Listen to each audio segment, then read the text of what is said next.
Are you ready to say goodbye? Look what I got you as a goodbye gift.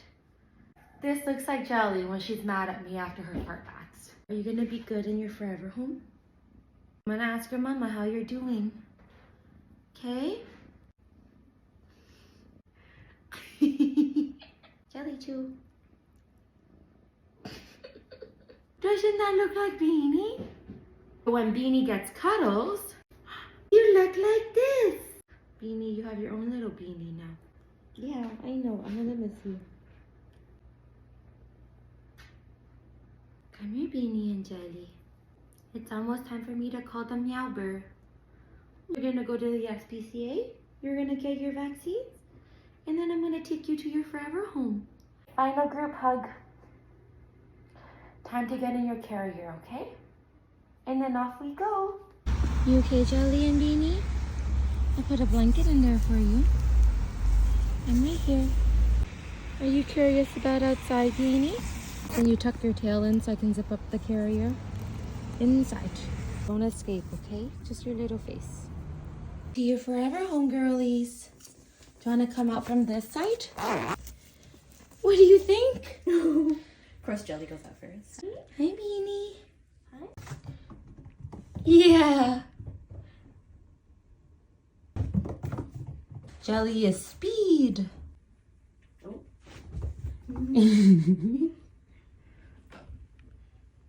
Do you like that, Beanie girl? There's Beanie.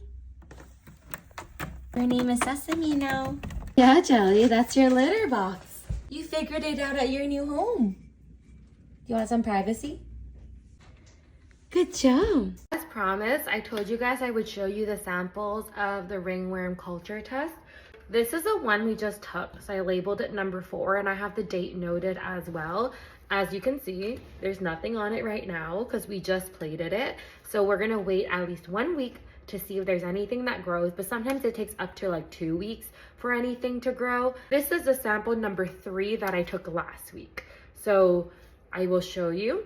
There's nothing growing on it yet where I put the toothbrush on to put any of the spores. So far, this looks great because it's been 1 week and there's nothing showing. But like I said, it can take some time. So this is sample number 2, which I took 3 weeks ago.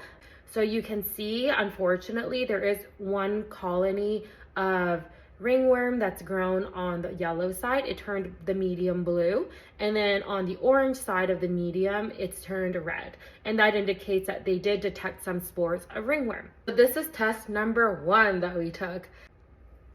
So this is what we started with. So you can see that the meds and what I did really did work. Both sides of the mediums are completely covered in ringworm colonies. So what do these tests tell us? You really get an indication to see how the amount of ringworm is decreasing on the kittens week by week. And it helps you track to see if the protocols you're doing is really effective and working to eliminate ringworm from the environment and the cats. So basically the first sample was taken after 1 week of itrofungal oral medications and 1 week of lime sulfur baths. And then the second one was taken with 1 week off of itrofungal medication, but the itrofungal medication has a long half-life where it stays in their bloodstream for a little while. So the medication still has a protective effect on the kitten, even if I'm not giving the meds daily, and I'm still doing the lime sulfur baths. And you can see that it's super effective because by the second week of treatment, they have really decreased the amount of ringworm. And what I also did was every time the kittens had a lime sulfur bath, I would sanitize their kitty condo. So I would disinfect it with disinfectant sprays, and I also steam clean the condos as well, and usually both, to make sure that I kill any ringworm spores that are loose in the environment, as well as vacuum up any debris that's in there. So actually I start by vacuum up any like physical debris. Second, I usually spray the Prevail disinfectant spray. I let it sit for 5 to 10 minutes because it needs that contact time to really effectively kill the ringworm spores. You should never spray a disinfectant and then wipe it right away.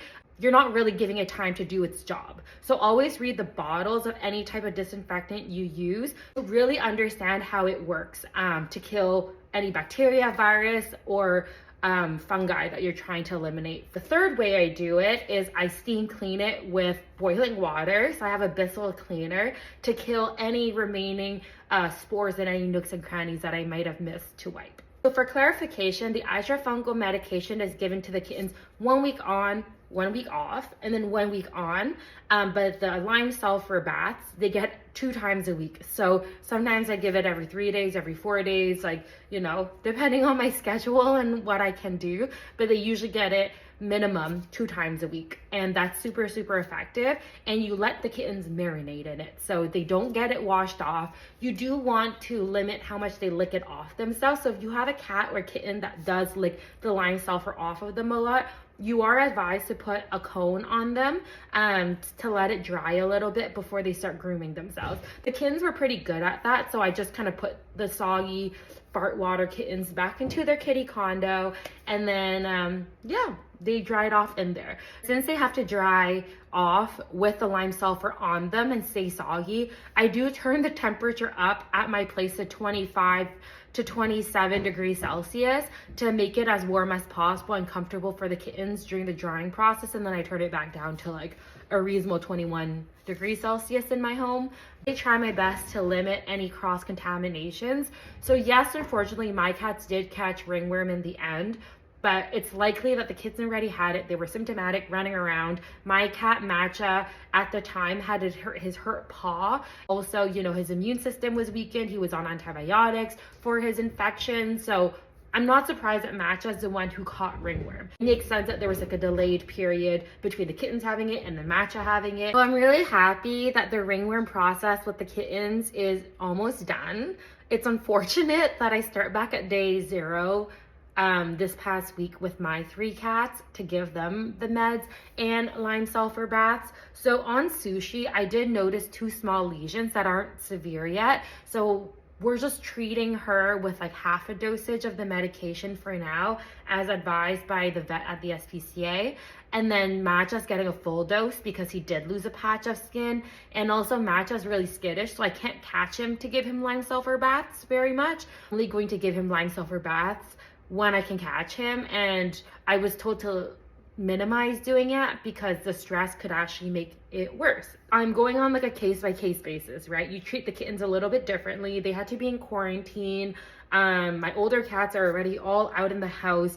My cat Matcha would be so stressed in quarantine away from my cats. At this point, they've all been exposed. I'm just gonna continue doing cleaning protocols of my home on a daily and hope that, you know, I get the same results as I got with the meticulous protocol that I did for the ringworm condition with the kittens. So all I can hope for is that if I continue my meticulous ringworm protocol as I have done with the kittens, that in 5-ish weeks time with my adult cats, this nightmare will finally be over. I don't want any mushroom name suggestions for future kittens. I don't want to eat any mushrooms. I want nothing to do with mushrooms for the foreseeable future. Yeah, so that's where I'm at, and I'm hoping all the cats are healthy.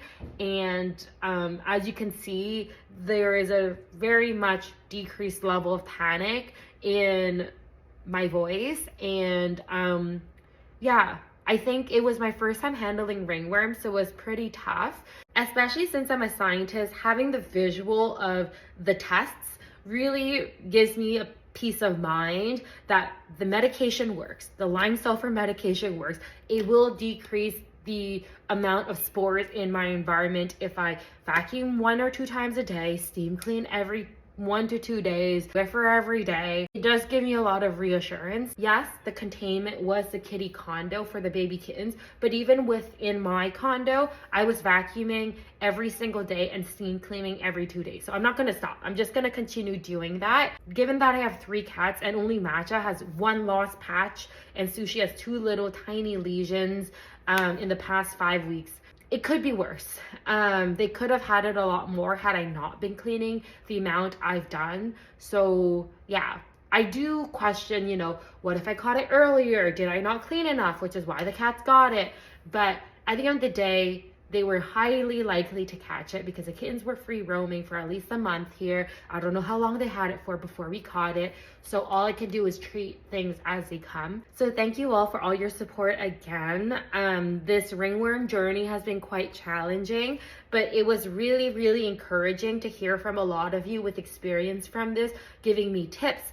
And my ringworm protocol, it's a combination of everything that you guys have contacted me about, and I applied what worked best for me in my routine. Everything was really appreciated and helpful to get and to hear what worked for you guys and what didn't work for you guys. And I know, every case is a bit different, but I really appreciated the support, and I'm sure the kittens really appreciate you guys following up too, and giving them well wishes, keeping them in your thoughts, and praying for them that they're ringworm free soon.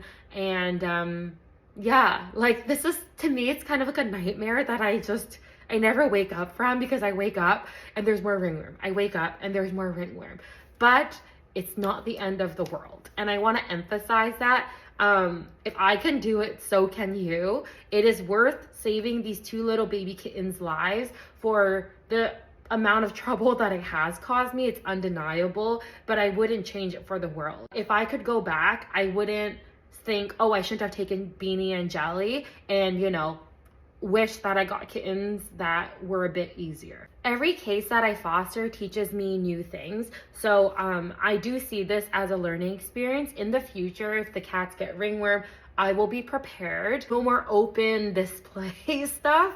So in the future, cleaning will be a lot easier. I have significantly less stuff now to clean as well, since a lot of things got thrown out. Again, I'm in a fortunate enough position that I can replace the things that I do need to replace, and not everything needed to be replaced, so it's okay. So after seeing my experience with ringworm, I do hope that it shows you guys caring for ringworm is possible.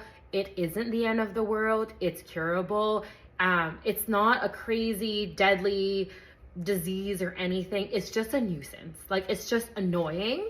But if you have the capacity, like the space for it, for a quarantine, you have the time to care for the kittens. I don't want to discourage you guys at all from taking ringworm kittens. In fact, I highly encourage you to take on this challenge.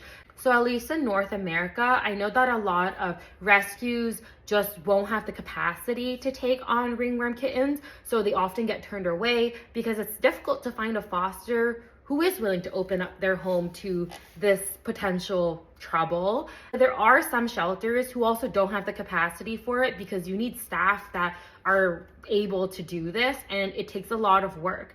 And ringworm cats often get euthanized if they don't have a home to be placed in, a foster home, because it does require a lot of meticulous care.